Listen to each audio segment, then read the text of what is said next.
कर दे मदद गरीब की, तेरा सुखी रहे संसार। बच्चों की किलकारी से गूंजे सारा घर-बार। ये कहानी है बीते हुए कल और आने वाले कल के बीच फैले हुए सन्नाटे के बारे में। टूटी हुई उन उम्मीदों के बारे में जो माता पिता ने अपने बच्चों से लगाई थी। उम्मीदें उन्हें संभालने की, उम्मीदें उनका ख्याल रखने की।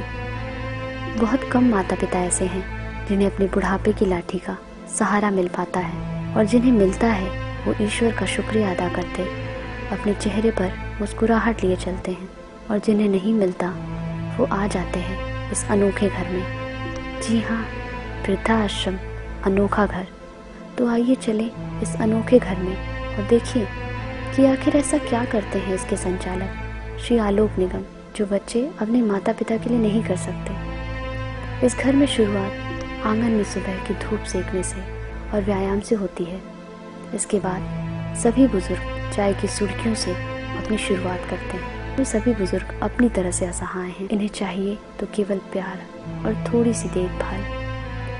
ये बुजुर्ग महिला बिना सहारे के चल नहीं सकती, तो क्या इनका परिवार इन्हें सहारा देने में असफल था? 105 साल की ये वृद्धा पूर्णतः असहाय है, तो क्या इसका असहाय होना इन्हें वृद्धाश्रम तक ले आया? कहते हैं पेड़ जितना पुराना होता है उसकी छांव उतनी ही शीतलता प्रदान करता है। इन सभी के खाने पीने का एक समय निश्चित है। सभी के खाने में विभिन्नता है। कोई रोटी खाता है, कोई चावल। किसी के लिए रोटियां छोटे छोटे टुकड़ों में तोड़कर प्लेटों में परोसी जाती हैं, तो किसी को गोल गोल रोटियां। इन सभी का ख्याल रखते हैं आलोक निगम। सबके खाने का तरीका अलग अलग है। कोई सब कुछ मिलाकर खाता है, तो कोई केवल दाल रोटी, तो कोई खाने के लिए चम्मच का सहारा लेता है। हर बुजुर्ग अपने स्वाद के मुताबिक अपने खाने का स्वाद लेता है। खाना खाने के बाद इस छोटे से आश्रम में मनोरंजन का खासा इंतजाम है। कोई किताबों का सहारा लेता है, तो कोई रेडियो को खुद से लगाए हुए नगमे सुनता नजर आता है। तो बूढ़ी दादी भजन गाकर अपना दुख व्यक्त करती है।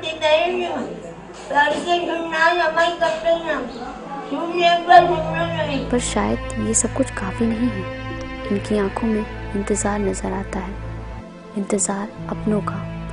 ये सभी इस आश्रम में इसी आस में दिन बिताए जा रहे हैं। ये कभी तो इनके अपनों को इनकी याद आएगी, कभी तो ये इन्हें लेने आएंगे। बंधे हुए हाथों, चेहरे की झुर्रियों और कांपते होठों पर केवल खामोशी से सवाल लिखा नजर आता है।